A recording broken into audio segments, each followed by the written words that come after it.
بسم اللہ الرحمن الرحیم۔ السلام علیکم۔ امام بہقی اور امام ابو شیخ رحمۃ اللہ علیہ،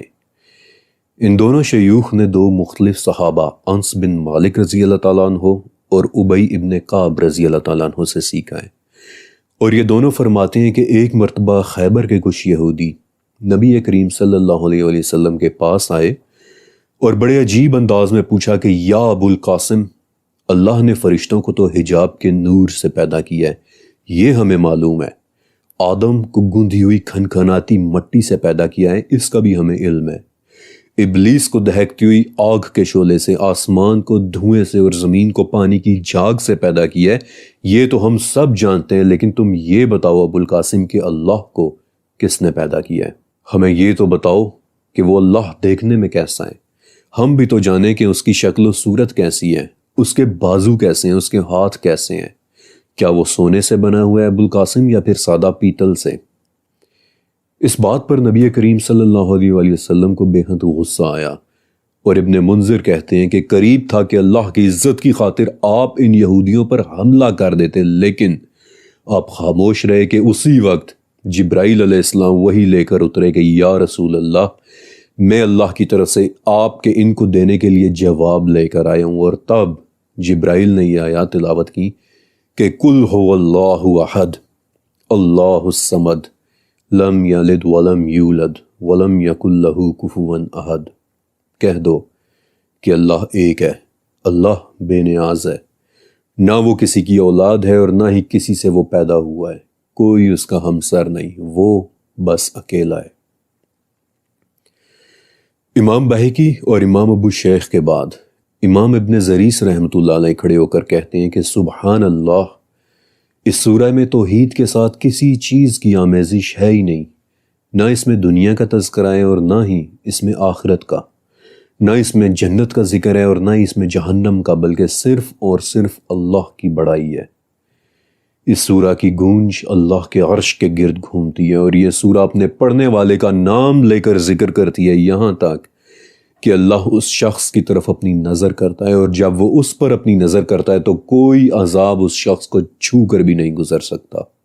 ایک مرتبہ پھر سے امام بہقی رحمۃ اللہ علیہ کھڑے ہو کر اپنے صحابی استاد انس بن مالک رضی اللہ تعالیٰ عنہ سے سیکھا ہوا ایک واقعہ سناتے ہیں کہ انس آپ علیہ السلام کے ساتھ ایک مرتبہ شام کی طرف گئے ہوئے تھے، تبوک کے مقام پر کہ ان لوگوں نے سورج کو اس طرح سے نکلتے ہوئے دیکھا کہ وہ بے حد چمکدار تھا، اس سے ایسی شعائیں نکل رہی تھی کہ جو انس کہتے ہیں کہ ہم نے اس سے پہلے کبھی نہیں دیکھی تھی، اس سے ایسی روشنی نکل رہی تھی کہ جو پہلے کبھی نظر ہی نہیں آئی تھی،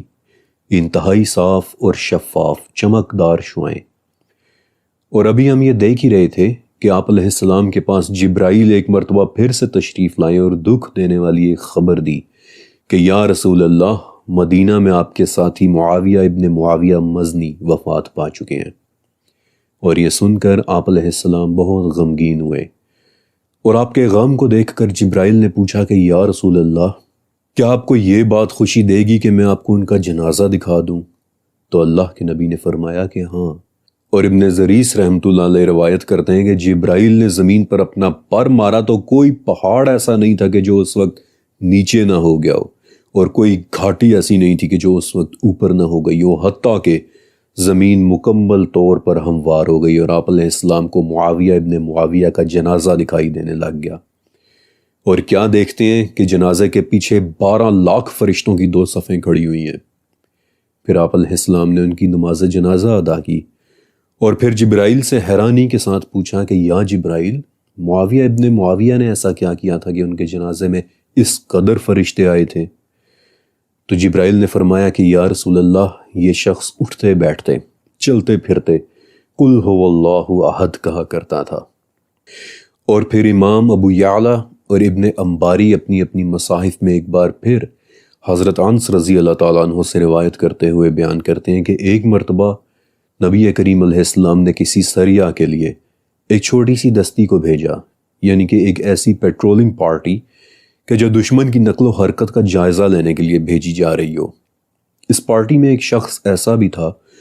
کہ اسے باقیوں کو نماز پڑھانے کی ذمہ داری سونپی گئی تھی، لیکن وہ شخص ہر نماز میں صرف اور صرف قل هو اللہ احد پڑھایا کرتا تھا، یہاں تک کہ لوگ آپس میں اس کا مذاق اڑانے لگ گئے کہ شاید اسے سورہ اخلاص کے علاوہ کچھ اور آتا ہی نہیں ہے۔ جب یہ پارٹی اپنے مشن سے واپس آئی تو ان لوگوں نے اللہ کے رسول سے اس بات کی شکایت کی کہ یا رسول اللہ،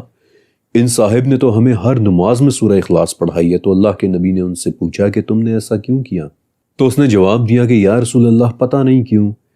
لیکن مجھے اس سورہ سے بڑی محبت محسوس ہوتی ہے۔ اور اللہ کے نبی نے مسکرا کر جواب دیا کہ اس سورت کی محبت نے تمہیں اللہ کی جنت میں داخل کر دیا ہے۔ امام سعید بن منصور کھڑے ہوتے ہیں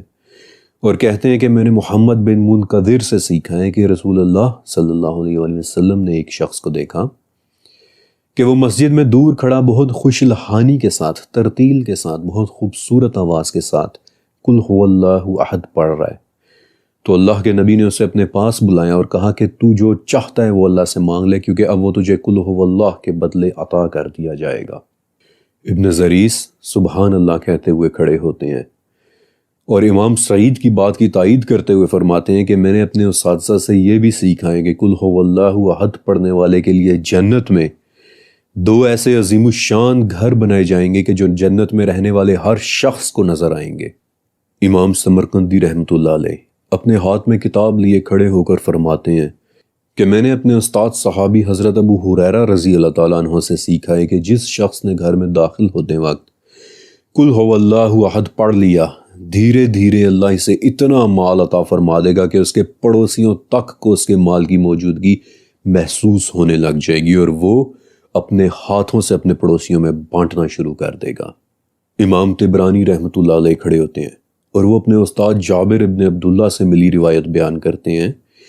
کہ جس نے ہر روز 50 مرتبہ قل هو اللہ احد پڑھ لی تو قیامت کے دن اس کی قبر پر ایک فرشتہ کھڑا ہو کر یہ پڑھے گا کہ اٹھ اللہ کی تعریف بیان کرنے والے اے شخص، اٹھ اور اٹھ کر جہاں سے چاہے جنت میں داخل ہو جا۔ امام ترمذی بھی اس محفل میں موجود ہیں اور وہ بھی انس بن مالک رضی اللہ تعالیٰ عنہ سے اپنی روایت بیان کرتے ہیں کہ انس کہتے ہیں کہ ایک مرتبہ میں مسجد نبوی میں آپ علیہ السلام کے ساتھ بیٹھا ہوا تھا کہ ہم نے دیکھا کہ ایک شخص کھڑا قل هو اللہ احد کی صدائیں دے رہا ہے۔ ہم نے اسے دیکھا، آپ صلی اللہ علیہ وسلم نے بھی اسے دیکھا اور فرمایا کہ جنت اس شخص پر واجب ہو چکی ہے۔ میں نے حیرانی کے ساتھ آپ کی طرف دیکھ کر پوچھا کہ کیا واقعی؟ تو آپ نے دوبارہ فرمایا کہ ہاں، جنت اس پر واجب ہو چکی ہے۔ اس محفل میں امام ابن نجار رحمۃ اللہ علیہ اپنی تاریخ کی کتاب ہاتھ میں لیے کھڑے ہو کر حضرت علی رضی اللہ تعالیٰ عنہ سے روایت بیان کرتے ہوئے فرماتے ہیں کہ اگر کسی نے اپنے گھر سے دور جانا ہو اور وہ اپنے گھر کی چوکھٹ پر کھڑا ہو کر 11 مرتبہ قل هو اللہ احد پڑھ لے تو جب تک وہ واپس نہیں آئے گا تب تک اس کے گھر کی نگہبانی اللہ خود کرے گا، اور جس نے اسے 30 مرتبہ پڑھ لیا اس دن پوری دنیا میں اس سے بہتر شخص اور کوئی نہیں ہونا سوائے اس کے کہ جس نے اسے 30 مرتبہ سے زیادہ دفعہ پڑھ لیا ہو، اور جو اسے 1000 مرتبہ پڑھ لے گا وہ تب تک نہیں مرے گا کہ جب تک جنت میں اسے اس کا اپنا گھر نہ دکھا دیا جائے۔ ان تمام شیوخ کی روایات کے بعد حضرت امام بخاری رحمۃ اللہ علیہ کھڑے ہو کر اپنی کتاب صحیح بخاری سے ایک حدیث روایت کرتے ہیں کہ تکلیف دینے والی باتوں کو سنتے ہوئے صبر کرنے میں اللہ سے زیادہ صابر اور کوئی نہیں ہے۔ لوگ کہتے ہیں کہ اس کی اولاد ہے، جبکہ وہ کہتا ہے کہ اے ابن آدم میں تنہا ہوں، میں ایک ہوں، میں اکیلا ہوں، میں بے نیاز ہوں، نہ میری کوئی اولاد ہے اور نہ مجھے کسی اور نے پیدا کیا ہے، بلکہ مجھ جیسا اور کوئی بھی نہیں ہے، لیکن پھر بھی وہ ابن آدم کو اس کے حصے کی روزی دیتا ہے، دیے چلا جاتا ہے۔ اور سب سے آخر میں ابو بکر احمد ابن علی اپنے استاد عیسیٰ ابن ابی فاطمہ سے روایت کرتے ہوئے کہتے ہیں کہ آپ تمام حضرات سن لو، جس دن سور پھونک دیا جائے گا اس دن اللہ رب العزت اپنے پورے جاہ جلال اور شان و شوکت کے ساتھ غضب میں ہوگا، یہاں تک کہ فرشتے خوف کے مارے زمین کو اپنے ہاتھوں سے پکڑے لرزتے ہوئے قل هو اللہ احد قل هو اللہ احد پڑھنے لگ جائیں گے، یہاں تک کہ رب ذوالجلال والاکرام کا غضب ٹھنڈا نہ ہو جائے۔ اللہ اکبر، اللہ اکبر۔